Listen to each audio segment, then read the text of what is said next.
1 तारीख को ये जजमेंट आया, सरकार 9 तारीख को इस पर बोली। सुप्रीम कोर्ट के जजेस ने जो फैसला दिया है उस पर उसको बात करनी थी, उसको आरजेडी के खिलाफ तत्काल प्रतिक्रिया थोड़ी ना देनी थी। चित्रा जी, अगर आज आपको सुनने का मन नहीं है और खुद ही सवाल करने का, खुद ही जवाब देने का मन है तो आप दे सकते हैं, बैठकर आराम से सुन सकते हैं। वाह दीदी, वाह दीदी। प्रोटेस्ट क्यों कर रही हैं आप लोग, मैं ये सवाल पूछ रही हूँ, आप सवाल ही नहीं समझ रही हैं।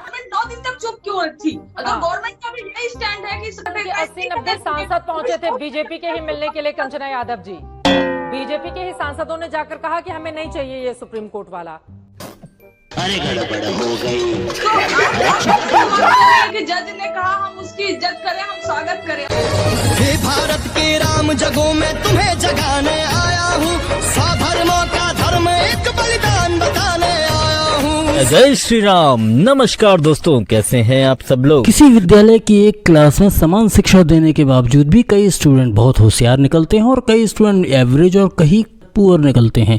अब ऐसे में कई बार प्रबंधक इस तरह का निर्णय ले लेते हैं कि इन सभी बच्चों के सेक्शंस को अलग अलग कर दिया जाए। कुछ ऐसा ही निर्णय सुप्रीम कोर्ट ने इस बार ले लिया कि दलितों के आरक्षण में ही जो काफ़ी पिछड़े दलित रह गए हैं उनको ऊपर लाने के लिए इस तरह का आरक्षण और वर्गीकरण किया जाए, और जिसकी वजह से भारत बंद का कॉल किया गया। और इस पर राजनीतिक रोटियां सेंक रहे राजनीतिक प्रतिद्वंदियों को ये भी नहीं पता कि वो वास्तव में विरोध किस चीज़ का कर रहे हैं, और इसीलिए उनकी आज की डिबेट में कलई खुल गई। बाकी की टिप्पणी आगे करेंगे। सीधे वीडियो स्टार्ट करते हैं। लाइक सब्सक्राइब सब कर दो, एंजॉय करो। जय श्री राम। सड़कों पर लोग उतरे, विरोध किसके खिलाफ था? आप लोगों ने भी आज समर्थन किया बंद का।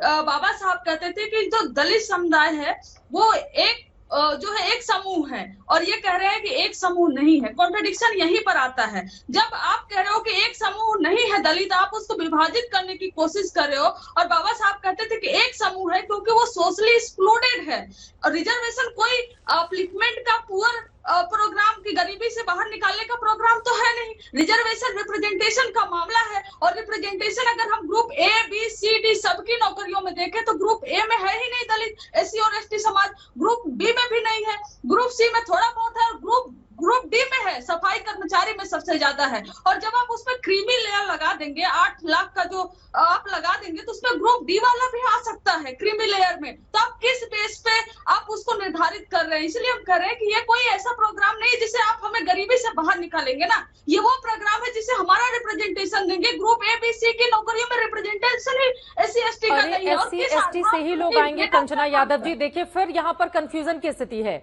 एससी एसटी के लोगों को ही नौकरी मिलेगी या एससी एसटी लोगों को ही लाभ मिलेगा, लेकिन लाभ इसके जरिए उन लोगों को मिलेगा जो बहुत गरीब हैं, जो समाज के बिल्कुल आखिरी हाशिए पर खड़े हुए हैं। आपसे मैं कंचना यादव जी ये जानना चाहती हूँ, फिर ओबीसी में क्रीमी लेयर क्यों है? और यहां पर सरकार की ओर से भी तो यही कहा जा रहा है जो आप कह रही हैं, तो फिर सड़क पर उतरकर ये भारत बंद का प्रदर्शन क्यों किया जा रहा है? बीजेपी भी वही जुबान बोल रही है जो आपकी जुबान है, दोनों में कोई फर्क तो मुझे नहीं दिखाई दे रहा है। बहुत बेसिक इसमें समझने की जरूरत है। सरकार का ये स्टैंड नहीं, सरकार 9 दिन चुप थी। 1 तारीख को ये जजमेंट आया, सरकार 9 तारीख को इस पर बोली, जब उसके अलायंस पार्टीज उस पर प्रेशर किया। कंचना यादव जी, आरजेडी की बात पर प्रतिक्रिया नहीं देनी थी ना, सुप्रीम कोर्ट के जजेस ने जो फैसला दिया है उस पर उसको बात करनी थी, उसको आरजेडी के खिलाफ तत्काल प्रतिक्रिया थोड़ी ना देनी थी।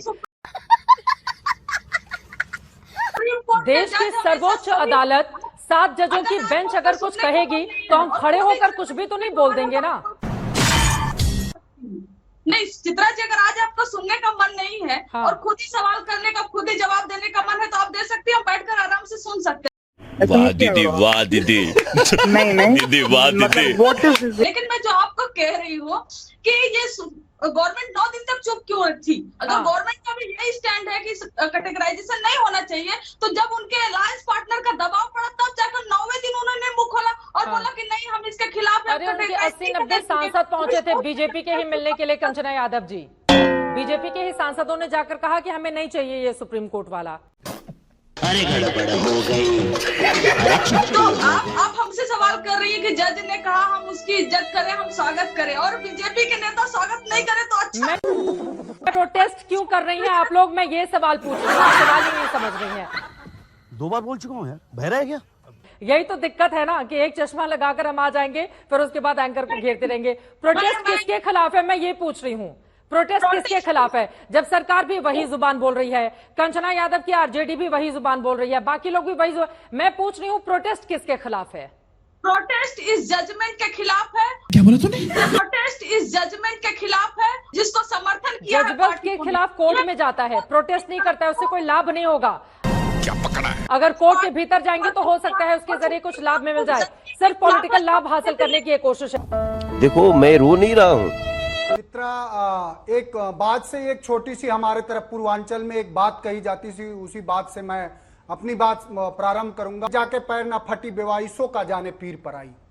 जो सवाल है, देखिए हमारे एक निर्णय में सुप्रीम कोर्ट ने कहा है, जो संवैधानिक पीठ ने जो बात कही है 7 जजों की बेंच ने, उससे बड़ी बेंच जब 9 जजों की इंदिरा साहनी की जो बेंच थी वो 9 जजों की संवैधानिक बेंच थी। उसने कहा था कि इस देश में जो आरक्षण का आधार है वो कभी आर्थिक नहीं हो सकता, वो सामाजिक और शैक्षणिक है। जो वर्गीकरण के खिलाफ जो आंदोलन और जो आंदोलन तो इस देश का, अब सुप्रीम कोर्ट के साहब वकील हैं बड़े भाई, इनको कम से कम आर्टिकल 19 पढ़ के आना चाहिए कि इस देश के हर नागरिक को अधिकार है कि वो शांतिपूर्ण तरीके से इस देश में किसी भी कानून और किसी भी अन्याय के खिलाफ शांतिपूर्ण तरीके से इकट्ठा हो और अपनी आवाज को बुलंद करे। मैं ये जानना चाह रहा हूं कि क्या इस देश के उच्चतम न्यायालय में, क्या इस देश के पत्रकारी संस्थानों में, यह पूरा देश जानना चाह रहा है, क्या इस देश के केंद्रीय विश्वविद्यालयों में, क्या इस देश के शैक्षणिक संस्थानों में दलितों का जो आरक्षण है वो तो जब संविधान बना तुरंत लागू हुआ 21%। देश के 45 केंद्रीय विश्वविद्यालयों में 5 प्रोफेसर दलित नहीं है। चित्रा, कौन लोग जिम्मेदार होंगे? तुम सर। आज देश में जो अरे मनोज सिंह काका जी, अगर मैं पूरी लिस्ट उठा लूंगी फिर सारी सरकारें एक ही जैसी दिखाई देंगी ना।